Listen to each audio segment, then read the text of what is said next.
नमस्कार बच्चों, इस वीडियो में हम प्रश्न वाली 11.1 का प्रश्न क्रमांक 2 को हल करेंगे। क्या है प्रश्न क्रमांक 2?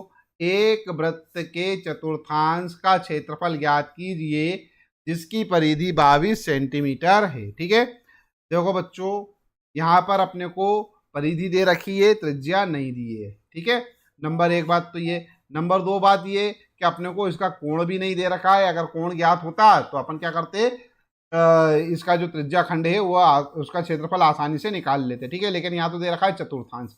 तो चतुर्थांश क्या होता है, ध्यान दो। सबसे पहले तो देखो, मान लेते हैं हमारे पास कोई वृत्त है और इस वृत्त का जो एक भाग है वो इस प्रकार से है। ठीक है, ये एक भाग है। अगर मान लो इसी को मैं थोड़ा सा इस प्रकार से आगे बढ़ा दूं, ये मैंने एक रेखा, एक भुजा इस प्रकार बना दी, एक ये बना दी। ठीक है, तो ये हमारे पास क्या हो गया, एक भाग ये, दूसरा भाग ये, तीसरा भाग ये और चौथा भाग ये, चार भाग हो गए। ठीक है, प्रत्येक भाग को क्या बोलते हैं, चतुर्थांश। मतलब क्या कि किसी वृत्त का चौथा अंश, चतुर्थांश। चतुर्थांश मतलब चौथा अंश।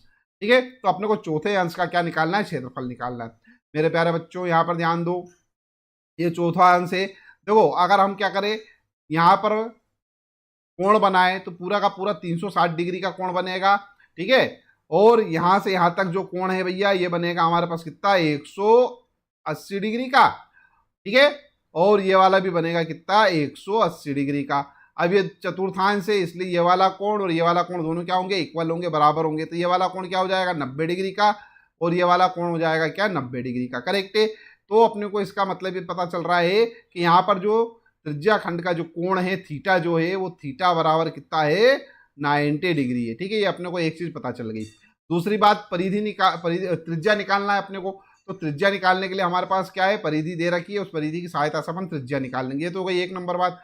दूसरी बात मैं बता रहा हूं कि ये जो हमारे पास वृत्त है, ठीक है, इसके चतुर्थांश निकालने का एक और तरीका है। वो दूसरा तरीका क्या है कि वृत्त का क्षेत्रफल निकाल लो और उसमें 4 का भाग दे दो। ठीक है, मतलब अपने को तो क्या निकालना है, चौथे हिस्से का क्षेत्रफल निकालना है ना।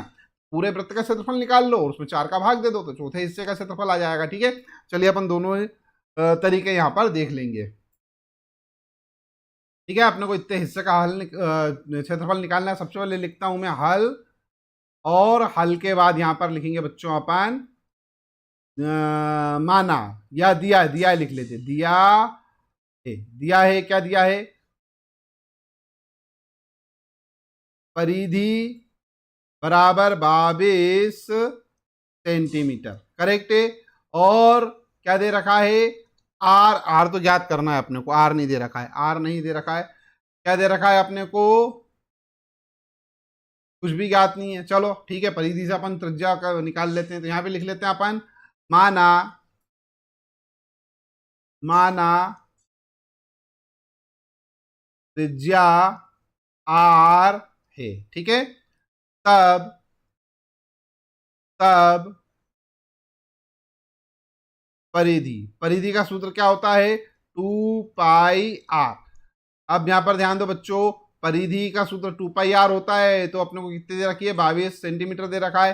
तो ये परिधि लिख दिया अपन ने 22, और ये 2 की जगह 2, पाई का मान क्या है, 22/7, और ये आर। आर ज्ञात करना है, इसलिए इसका ऐसा का ऐसा लिखा। ये 7 जाएगा इधर, तो ये हो जाएगा 7 गुणित 22। 2 यहाँ पर गुणित में है, दूसरी तरफ जाएगा तो बटे में चला जाएगा। तो ये 2 गुणित ये वाला 22 भी क्या है, बटे में जाएगा, तो ये बटे में, बराबर क्या आ रहा है, आर। क्या है, 22 से 22 खत्म, 7/2। ठीक है, तो ये आर का मान क्या आ गया भैया, आर का मान आ गया 7/2 सेंटीमीटर।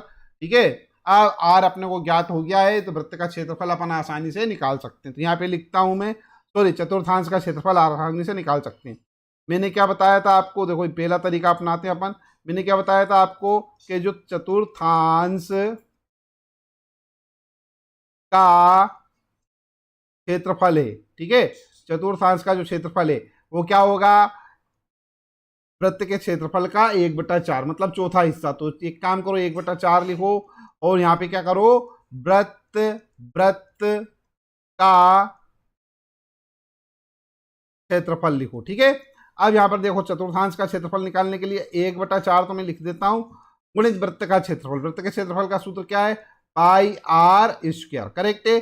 बराबर में यहां ध्यान देना बच्चों 1/4, ठीक है, गुणित पाई की जगह अपन लिखेंगे 22/7 गुणित आर। आर का मान क्या है, 7/2 है, यहाँ पे स्क्वायर है तो इसको अपन 2 बार लिखेंगे, तो यहाँ लिखता हूँ 7/2 गुणित 7/2, ठीक है। हल कर लेते हैं, ये 7 से तो ये 7 खत्म, और इस 2 से ये चला जाएगा 11 बार, तो 11 7 77, ठीक है। यहाँ लिखता हूं मैं 77, और अपान में 4 दूना 8, ये आ गया 8, ये आ गया चतुर्थांश, तो यहाँ पे लिखेंगे अपन सेंटीमीटर स्क्वायर, और ये क्या होगा, हमारा आंसर होगा। देखो बच्चों, एक तो ये वाला तरीका है हमारे पास, ठीक है। आई होप आपको समझ में आ गया होगा। अच्छा बच्चों, वीडियो आपने यहाँ तक देखा, इसका ये मतलब है कि आपको अच्छा लग रहा है, आपको समझ में आ रहा है, तभी तो आपने यहाँ तक देखा है। जब यहाँ तक देखा है और आपको अच्छा लग रहा है तो इस वीडियो को लाइक कर दीजिए, है ना। चैनल सब्सक्राइब ना किया हो तो चैनल भी सब्सक्राइब कर लीजिए, ठीक है। अच्छा बच्चों, अब ये इसका स्क्रीनशॉट ले लो, क्योंकि अब ये इतना हिस्सा मैं हटा के यहाँ पर इसको दूसरे तरीके से भी हल करना सिखाने वाला हूँ। चलिए देखते हैं अपन ये दूसरा तरीका, चतुर्थांश का क्षेत्रफल, ठीक है। चतुर्थांश का क्षेत्रफल होगा भैया त्रिज्या खंड के क्षेत्रफल के बराबर।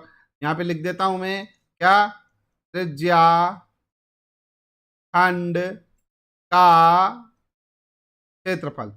त्रिज्या खंड के क्षेत्रफल का सूत्र क्या है, अपने को मालूम है अच्छे से, θ/360 गुणित गुणित पाई आर स्क्वायर, ठीक है। थीटा, थीटा की जगह अपने को क्या लिखना है, यहाँ पर 90 डिग्री लिखना है, ठीक है, क्योंकि थीटा क्या हो गया हमारे पास 90 डिग्री हो गया, तो ये 90 डिग्री लिख देते हैं अपन यहाँ पर।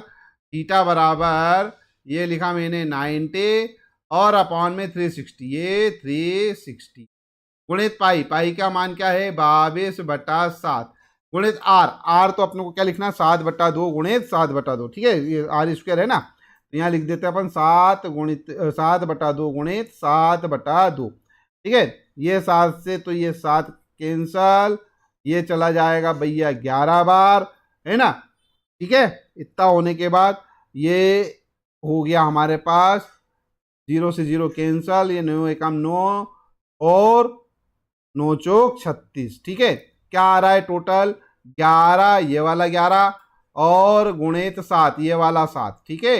ये 7 बच रहा है यहाँ पर, ये वाला 7, ये वाला 7 है, ये 7 लिख दिया, ठीक है। और क्या बच रहा है, ये वाला 4 बच रहा है हमारे पास, ठीक है, ये लिख दिया 4 गुणित 2, करो गुणा, 11 7 77 बटे में क्या आएगा 4 दूना 8, ये भी क्या सेंटीमीटर स्क्वायर, ये आंसर। देखो बच्चों, 2 तरीके बताए थे मैंने आपको, जो भी तरीका अच्छा लगा हो उससे आप सवाल को हल कर सकते हैं, ठीक है। तो आई होप वीडियो का जो हल है, इस प्रश्न का हल है, वो समझ में आ गया होगा। चैनल को सब्सक्राइब कर दीजिए और वीडियो को लाइक कर दीजिए, ठीक है। वीडियो देखने के लिए धन्यवाद, थैंक यू वेरी मच।